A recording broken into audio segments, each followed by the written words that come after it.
Well, the good thing about a bad football season is we still have barbecue.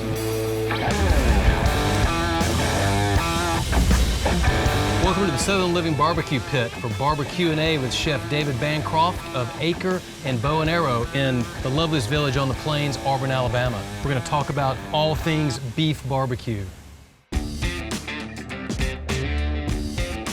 I like beef, and I love tasting the quality of beef. These came from Barney Wilburn from the Auburn University Meat Lab. Bow and Arrow, 2 miles from campus. Acre, which is literally 2 blocks away from campus. Sure. So we can get this beef processed and slaughtered by our students, and then delivered to our restaurant. So it's a very simple rub, very straightforward. Chili powder, cumin, garlic powder, fresh ground black pepper. Perfect. Some kosher salt. It's a dry herb. I always like a little dry herb in my rub as well. What do you got here? This is just dried thyme. Flick of sugar so it doesn't burn while it smokes. Right, right. The quality of the beef is so important. And I think that kind of speaks for most barbecue. We are serving meats literally, singing a cappella. Yeah. There's nowhere to hide. Yeah. You order them, you're ordering off a pit, over the coals. The butcher's gonna carve your barbecue, put it on a tray. So we're truly paying homage to the quality of beef, the quality of product that we have. Yeah. And so we're gonna mirror that with the spice rub. It's not over aggressive, it's not overly spiced. Yeah. It doesn't have to cure for multiple days. We're just a dry rub, throw it on the smoker and let it do its thing. I love this, 'cause I come from the school of if sauce isn't on it, I may or may not put any on, because I feel like it's kind of there by design. So in Texas, you have lean brisket, moist brisket. I brought the whole thing, and I'll show off both ends of it. Yeah. On one side, you got the lean. Yeah. And one side, you have what's called the moist. I like it. Oh yeah. Oh, baby.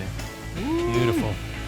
Why would you want to cover that with sauce? You can see how it tapers. Yep. And goes down. Okay. And so obviously all your fat, and you've got multiple fat layers running through this backside, and then you've got the flat up here. If you're a ribeye eater, you're a moist or a fatty brisket eater. Completely. If you like, clean barbecue and you don't want to put it all on your hip and your waistline, you need to go to this side. But there's no fun in that. That's not living, really, It's not. we got to see this now. Let's get in here, really take a look and see what's happening. Oh man, look at that. Amazing color. It's taking everything I can not to just shove this in my mouth. So you can see the lean side there. Still got this delicious fat that's kind of protecting it in a way. It's gonna be a lot more approachable. Right. For most people. But there's nothing wrong with the lean side. Trust me, there is nothing wrong with it at all. I prefer to do whole briskets, and the reason is because you're going to get a lot more, even fat going through on each side of it, and that way while smoking it, you're not going to lose a lot of that natural basing that's going on. Okay. Smoking it with the fat cap up, letting it drip down into the beef constantly. Exactly. And that's why the lean side, even the tail end. When you look at the burnt ends falling apart. Yeah. When the burnt ends are falling apart. Yeah. Something happened. Something was good in there. I love that. So Flip now it around. I'm going to show you the fatty end. All right, the fatty end. And I'm just going to cut a chunk. I want you to just see the cross section of this thing. Oh, baby. Oh, wow. Let's turn that around. Look at All right, people, get in and see that. So in here you can see all the fat layers running throughout. Watch this here. Oh, yeah. I want to hold it. I feel like I'm holding like a puppy or something, You just got to do it. So there is oh my God. A super tender piece. Yes. You got yours? I got mine right here. Look at that. Cheerio, mate. Cheerio. Oh my God. Oh, dude.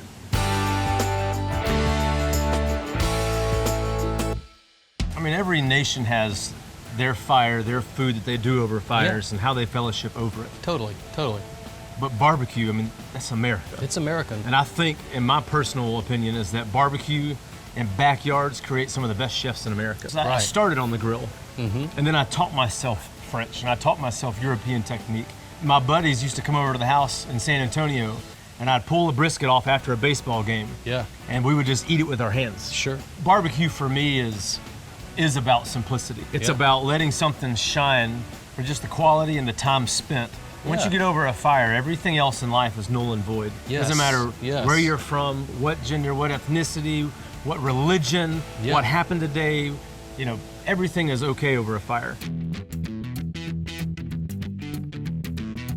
So this is a blend of beef and venison sausage. Oh, wow. As a hunter, I also bow hunt. Sure. Bow and arrow. Bow and arrow. And one of the best things that every hunter loves is when their processor makes jalapeno cheddar sausage. Okay. And so this has got ground ribeye, ground brisket, Okay. and chuck.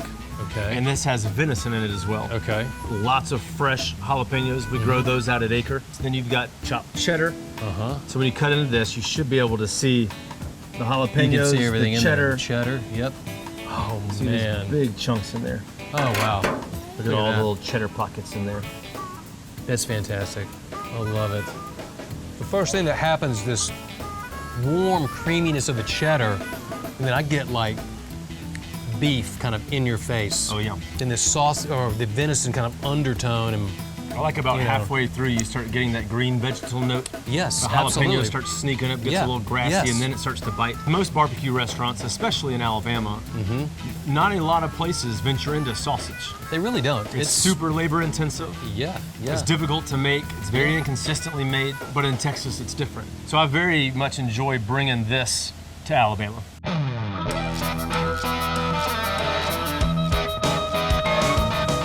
Baby. Baby, baby, baby. Beautiful.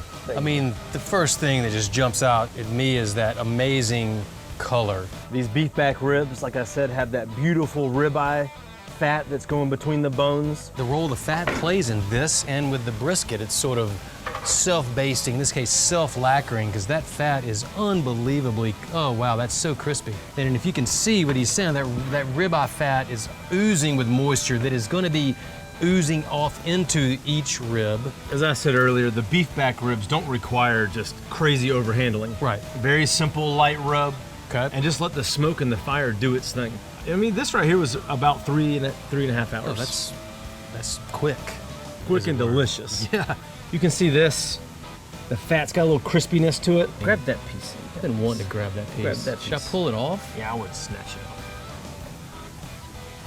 off. Dude, Wow. I'm getting a piece. Get in there. You got to. I want a piece. It just melts in your mouth. It's You get- crispy, but you get like, a chew and then it just kind of dissolves. This is barbecuing at its finest. I tell you, this is it. They're super tender, but they're not just fall right off the bone. They're gonna have a little bit of chew. I like to have just a little bit of tooth to it. Okay. Yep. I mean, just you're eating off a giant hunk of beef rib. Yeah. I like to know that I am. We've got some of your sauce here that my hands are so coated in all the beef fat that just, you just slide it right off. So our rub was simple so that this can have its own character. Yes. They're not combative. Right, It's not a right. big pile of mud of the same thing. Right. So over here, we're definitely doing that, tomato-based Texas style, vinegar-driven. Yep. Not quite too sweet. Lots Yes. of black pepper. Yes. But that vinegar is going to cut through that fat. As a fine dining chef, you always try to enhance and overdo things. This is literally about backing away. Yeah. Let it do its thing. The sauce for here is just to add another note to cut through the fat. Yes. The same with brisket. I would use this sauce on beef brisket because of the fat.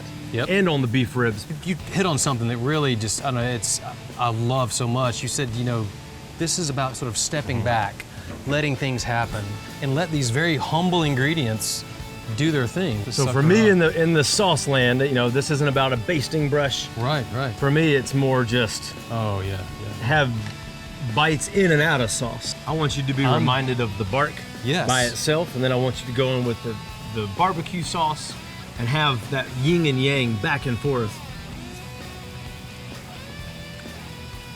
Oh, man. Licking my lips is really like an incredible If you joy. eat them this way, it makes a happy face. This is fantastic. David, thank you for being here with us and showing us all of your barbecue techniques. I can feel the beef fat coursing through my veins. Beef coma is on the way. Bow and arrow is going to be great. I can't wait to come down there and eat. Cheers, my friend. Yeah.